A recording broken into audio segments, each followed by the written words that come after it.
Hi, everybody. This is Jackey Hall, and you are watching the 13th Wolfman.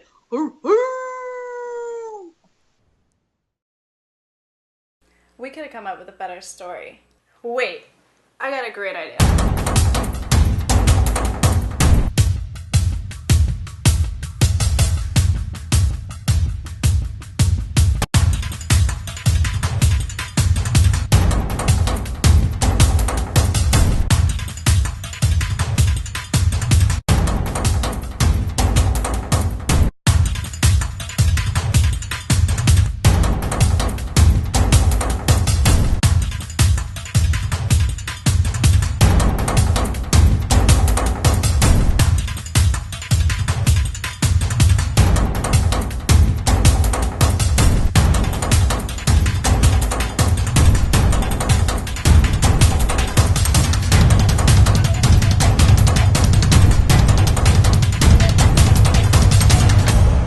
This is going to be amazing. Hey everybody, I'm the 13th Wolfman. You know who I have with me today? I have Johnathan Moody, the filmmaker, actor, producer, writes everything. And Jackey Hall, actress, producer. She's helped create some stuff. So welcome to Sit Down, you two. Hey. Hi. So you guys have known each other for a while. You've worked on some stuff together. How did you, what was the first thing you guys met on? Well, I think it was Scary Story Slumber Party. We met on there. Yeah. But we'd known each other for a few years before we actually worked together. I had her on my radio show when I had a bunch of other people on at the same time, and she came out and she had, she was on the show, had a great time, and we became friends on MySpace, I think back then, and then Facebook and MySpace. And then we ended up, I said, hey, I've got this part for this movie called The Dare, and I think you'd be perfect for the role. And she was like, sure. Came all the way out to Virginia and, drove all the way out to Virginia her first time. And was it 9 hours? Yeah, it was, I think it ended up being 10, but yeah. Yeah, it was not fun for her. So we weren't able to finish everything the first time, and then she came out again and finished everything. She flew the next time, and since then has never driven up here because I feel sorry for her, that she did that the first time. Well, it'd be impossible now. I'm not driving across country. Oh, come on. Road trip? Come on. No. I think it would cost more money for her to drive all the way over there than get in a plane. It's actually cost effective to fly her out. Drive 3 or 4 days to come shoot us short. 3 or 4 days? What kind of road trips did you go on? Just pack 4 people in the car and you drive 24 hours straight. 24 hours isn't going to get me to Virginia. You don't know my friends and how they used to drive. Oh.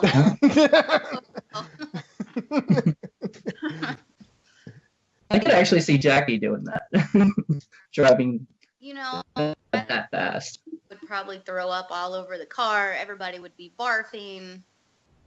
Would not be fun. Well, you know what they say, it's not a party until something gets broken anyway, so. There you go. That's true. That's true. That's a good way to look at it. That's the way we always looked at it, no matter whose houses we were in. That's funny. This isn't a party. Oh, yeah? I just broke something. Party. Now it's a party. Now it's a party. Yeah. So what got, Jackey, what got you into making movies? I was kind of always obsessed, especially with comedies. Whenever I was really young, I was obsessed with Chevy Chase and Jim Carrey. And, I came from a really, really, really small town, super small, where making movies was not even an option. Nobody ever even told me that was something that I could legitimately do with my life. And when I graduated high school, I found an ad in the newspaper. This makes me sound old, I feel.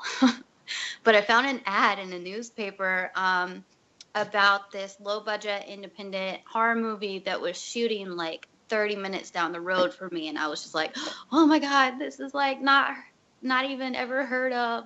So I contacted the people and just went down for an audition and was cast like right on the spot for the lead part.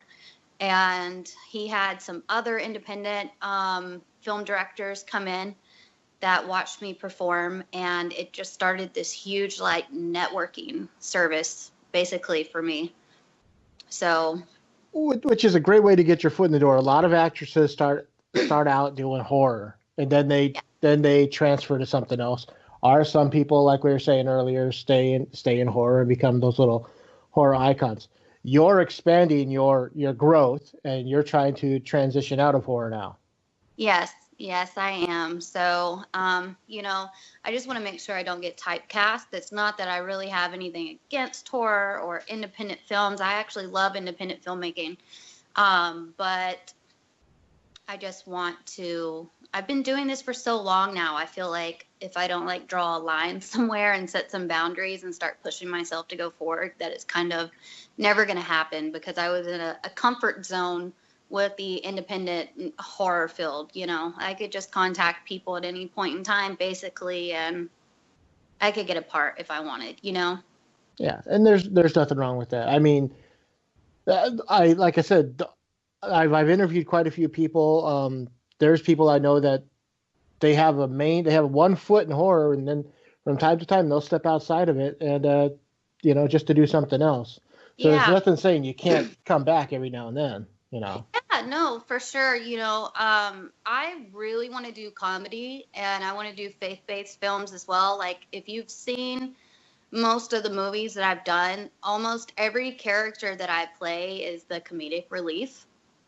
So it's like I'm doing comedy already, but in the wrong genre, Yeah. So that just wasn't the dreams that I had for myself, the plans that I had laid out. But that's cool. It's, it really got me a start. So I have nothing but love for that whole industry. Like I said, I actually probably would have never gotten a start had it not been there for me. So. And like I said earlier, two movies I know that I've seen with that you're in were Red River, which I love that movie, and Snow Shark. And we were talking about earlier, as ridiculous as the plot sounds, it was just a fun movie to watch. I love shark movies. I don't care. It could be Space Shark for all I care, and I'll watch it. Yeah, Snow Shark. It was we shot in New York. What part of New York did we shoot that in? I'm guessing upper. I don't know why I'm drawing a blank on this. Was it Buffalo? Now. Yeah, Buffalo. Thanks. Oh, was it? Wow. Yeah. And it was, well, obviously we had to shoot in the snow because it was a low budget movie. So it's not like they could just produce snow with the budget that we had. No, I just always figured that because of all the woods and everything, I figured it was more close to the country part of New York rather than that's why I was surprised when you said Buffalo. I was like, really? Yeah. In the city? It was all in Buffalo, but it was like really stinking cold shooting that movie. But I had fun. That's cool. Stan, the director, he's a super, super, super nice, kind individual. Really, really nice. Gonna have to get him on here sometime. Yeah. Johnathan, what's your story? How'd you get into making movies, man? Well, I mean, I started writing stuff when I was like 13. And I've always wanted to be an actor. So I started writing, and then I didn't even know like you could make a independent film. I thought you had to go to school and you had to do all these things. This is like pre-internet days. So eventually when the internet came around and I started like, looking stuff up and finding out more information, I watched the movie Clerks. And I was like, wow, he made a movie like in his hometown. So I was like, well, it'd be cool if I could do something similar to that. And so I started taking a video camera and making things, but they weren't really good at all. They really sucked bad. And I mean, I'll tell you one thing. Do you guys know Andy Milonakis from like the Andy Milonakis show? I remember him. Yeah, he was kind of annoying. Yeah, well, I knew him before he was, famous, and he did a site. He was part like a web part of this thing called Angry Naked Pat, and I would go on there and talk with everybody. And he hosted my first short film I ever did. It's called Outcast. It was horrible. It's about these like bullies that picked on this kid, and then he ends up shooting the lead bully, and the other two run away. It made like it sucked, and the whole soundtrack was Avril Lavigne's "Complicated." It made no sense whatsoever. What? You've not seen this, but she's seen some of my earlier work, and she does a whatever. So if you listen to Avril Lavigne's "Complicated," right, and you speed it up, do you know it's Kiss's "I Love It Loud"? No. Think about it. The rhythm of how she does the words, and then stand up. You don't have to be afraid. Right. Wow. Now we're gonna. I have to do that. I have to like speed up the thing someday and just listen to it. Tidbits. Well, I remember when it came out, I thought, hey, this is the coolest song ever. But every time I walked away humming it, I broke right into "I Love It Loud" by Kiss, and I'm like, oh wow, it's the basic rhythm section of "I Love It Loud." Da da da da da da da. Da, da. Stand up! You don't have to be afraid. I'll have to do that now. Yeah, so I kind of made these things, and then eventually I made a movie called Blackout. It was also not very good, but it led me to I showed it to somebody who was a producer, an actor, and he came on another short of mine, and then eventually things started kind of going from there. So we all gotta start somewhere, Jonathan. I know, but it took me a while to get here, where I'm at right now, and I'm very happy. I used to make all of these videos. We would dress up it reminded me of like a at-home SNL, and me and my girlfriends would dress up like these off-the-wall characters and have different voices, and we would just improv these stupid, silly skits. And then it was before DVDs or even really anything, all that anything right now. So we would take the big ass, what do you call them? The VCR VHSs that you would put the little recording tape in, and you put it in it and close the door. Like a Hi8. Yeah, and then I would take it to school, and everybody at school would pass it around for a month or two, watching the stuff that we would do, and then they would come back to school, and people would follow me down the hall, quoting stuff that I would say. So we all start somewhere. Gotta start somewhere. I remember I did most of mine was about poop. Yeah. I always ended up pooping on something or someone somewhere. These are the tapes that are going to get leaked to the internet when she becomes famous. I hope they do, because see, this is the problem. She's okay with it. Well, I'm just saying it's not going to be the sex scandal tapes. It's going to be, what was Jackie like in high school? Just the same as she is now. Yeah, not much has changed. Gosh. I used to do CKY skits too and stuff like that. We would do jackass things. But I was never if I did anything, we just got slapped a lot, or pushed. We never did anything too wild. You didn't put a raw chicken bone up your butt and let an alligator try to eat it? Did somebody actually try to do that, or is that something you're thinking of? Oh. It sounds dumb enough that they probably tried to do that, Yeah. They did do it? Yeah, he put a raw chicken thigh up his butthole, And then he's like clenching his butt to hold it in, and then he's on this tightrope, climbing on it like a monkey, going across a pond with these like alligators that are jumping up trying to get it out of his butt. This can only be one person, and that's Steve-O. I think Sounds like Johnny Knoxville. I think it was him. Yeah. It was Steve-O? I think so. Johnny Knoxville is the guy that usually gets blasted in the nards, with the bowling ball. They go like, "Hey, put a cup on," and then they throw a bowling ball at him, and Steve-O's the one that you know that his parents were on something when he was born. I know. I'm surprised that he's the one that's still alive, and the other guy, well, he died in a car accident, but yeah, Ryan. He was drinking at the time, so. Yeah. But still, out of all of those people, you would think that, like, Steve-O would be the one to go first. But it's always those people. It's like, it's like the people that are on drugs the most. It's like they just, like, never die. It's like they get, like, a super, like, an extra, like, superpower or something where they just, like, accidentally roll into traffic and get hit by a bus and stand up and brush it off and like I'm okay, and like the Keith Richards story, everybody. We're just my friend and I were talking about Keith Richards the other day. Oh my goodness. Yeah. He's still around, doing really well. Yeah. Who is that? The lead guitarist for the Rolling Stones.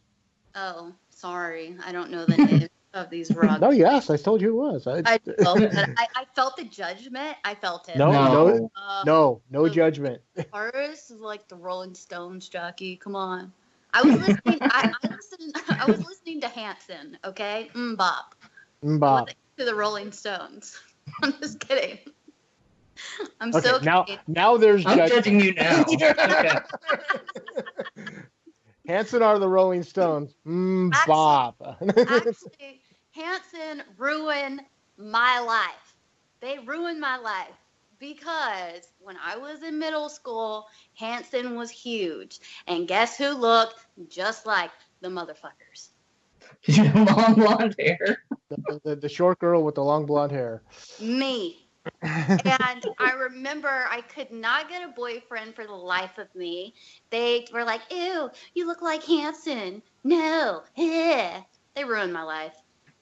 And I'm sure where are these bullies now? Who cares? I know. It doesn't bother me now, but it's hilarious that like Hanson like ruined my life for a couple of years when I actually cared about having a boyfriend. I was really awkward looking and stuff back then, and I never, ever, ever got the guy that I wanted to date. Well, you're probably better than me because I was really shy back in junior high and high school, so I didn't date at all. Well, you were shy and I was ugly, so hey. Johnathan, what about you? High school, middle school, man. I tell people about this all the time. I was at a school dance, and I think I told Jackie the story. I was at a school dance, and I was like too afraid to ask like the hottest girl to dance, so I got one of my friends to do it. And she comes up to me and she was like, "I would never in a million years dance with you, Johnathan," and like stormed off. And I went and cried in the bathroom restroom for a while, and didn't come out because I was so embarrassed. I'm not laughing at this. Oh, you are. It's okay. I think you've heard that story before. I know, but it's like something straight out of a movie. It really. I'm gonna put it somewhere, some movie, unless somebody else steals it before I do, which hopefully not. This is like a plot for a horror film, it's kind of like a revenge thing. Like 10 years later, that the guy's like, I was embarrassed at high school because some hot chick wouldn't dance with me. I'll get them, type of thing. Right. It was like every plot for like every horror movie in the 80s. Come on. It's like it's Carrie reversed, right? Yeah. Like I was the one that got embarrassed. The guy is the one who got picked on and jumped. But I did not have superpowers, so I couldn't attack her.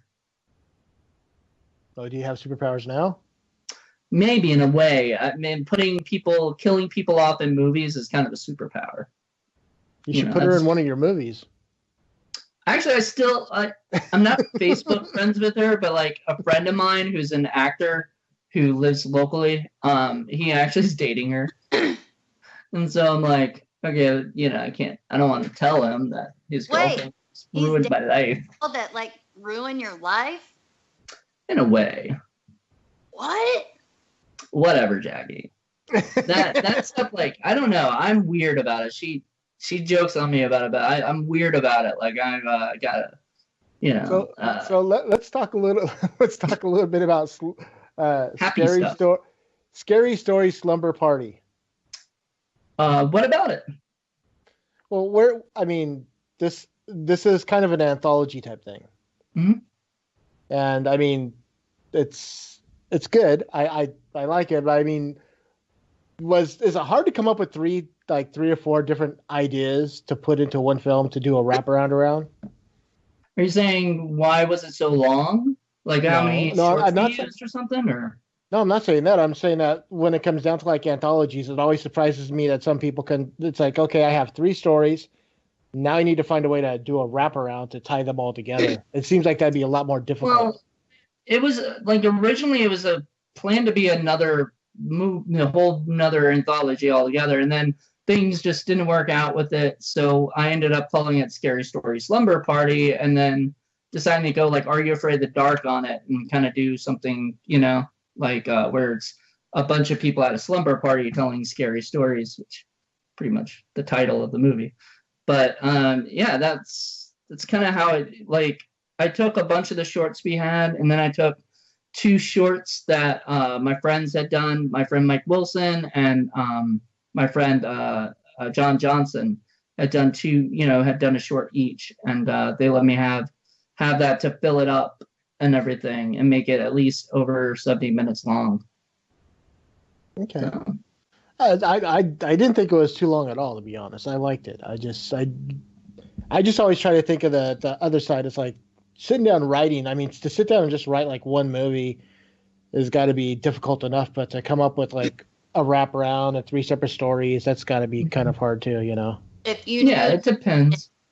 Because he literally is somebody that can sit down and write 5 different scripts a week. He's like has like a crazy good No, it's a good thing. He has a crazy good imagination. He comes up with stories off the top of his head, and he can just he just writes them up. I'm just writing out another feature today. I'm like, okay, I'm still working on my first one from 20 years ago.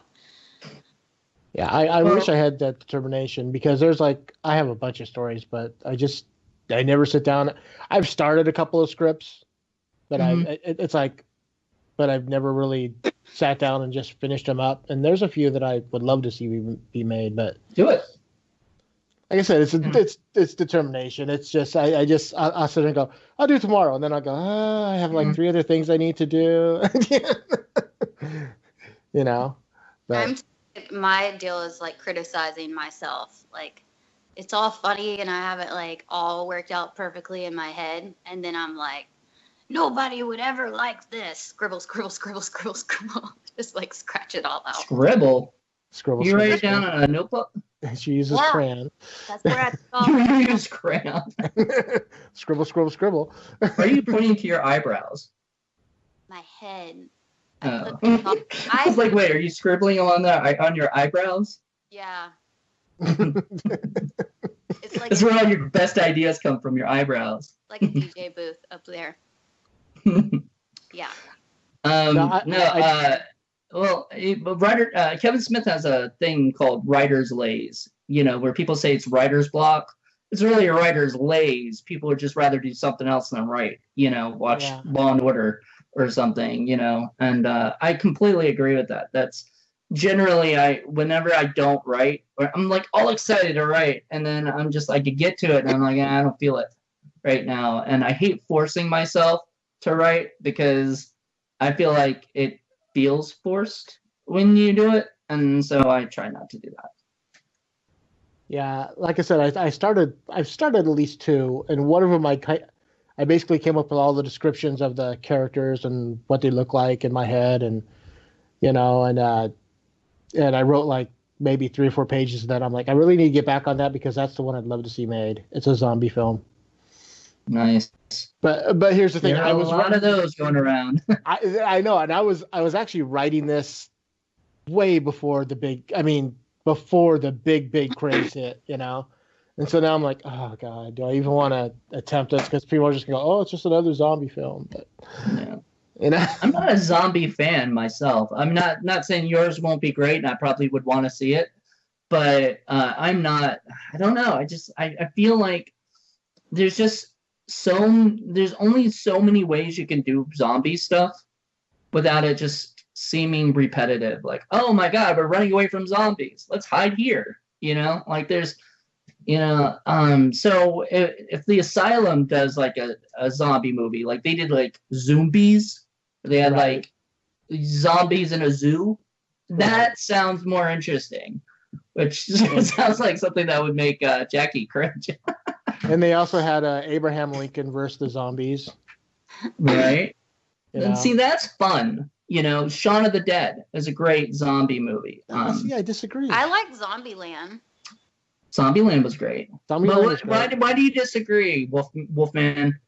I watched Shaun of the Dead and I've heard nothing. I mean, I've heard high praise of this movie, and when I finally got around to watching it, I was like, wow, they really took I feel they took the lazy way of making a zombie movie and just calling it a zombie movie once more, just a comedy.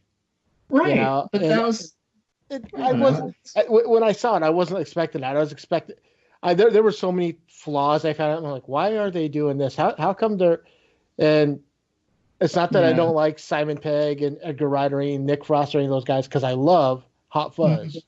Well, Hot Fuzz is better. Hot Fuzz is way better. You know, I'm not gonna lie, but Were you for like a more scary feel for I just look for more creepy feel. It just yeah, it was. Oh well, I mean, yeah.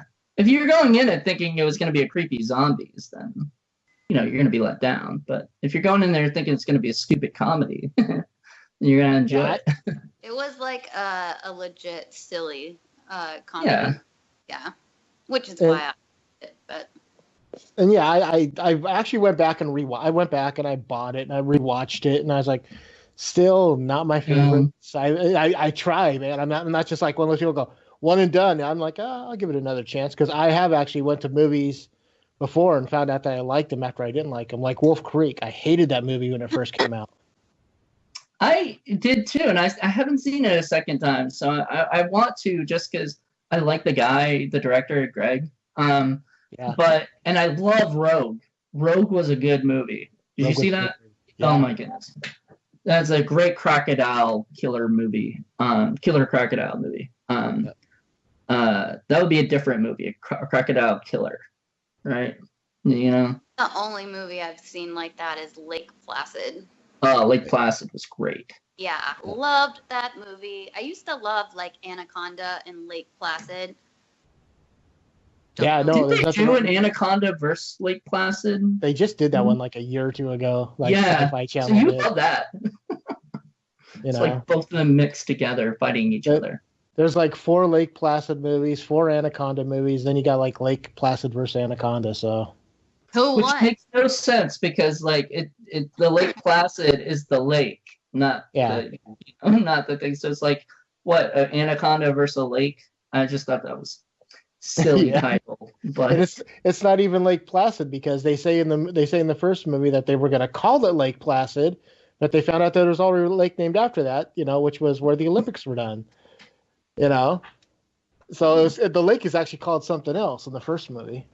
Then why didn't they just change the title? It's dude. I guess you wouldn't know the answer. Anyway. No. Silly to me. Go ahead. No, go ahead. Oh well, I'm looking at the clock. I see it. We gotta start wrapping up so we can do the live show. So if people are looking for you, Jackie, where can they find you? What? On the internet. Where are they looking for you? Twitter. Like not your address. I was like, what? Yeah. Twitter, Instagram, Facebook. And it's Jackey Hall. Just Jackey Hall? Mm-hmm. Okay. I'm like super simple. Okay. And Jonathan, if people are looking for you on social network, where can they find you? See, I'm not so simple. So I think it's Johnathan Moody on Twitter, Johnathan A. Moody on Facebook, and Johnathan A. Moody Film, I want to say, on Instagram, which I use all the time, but I still don't remember half the crap on that stuff. Like, it's weird. And they say women are the complicated ones. Damn Skippy. For that. On that note. For Jackey Hall and Johnathan Moody, I'm the 13th Wolfman, and of course, I'm on the prowl.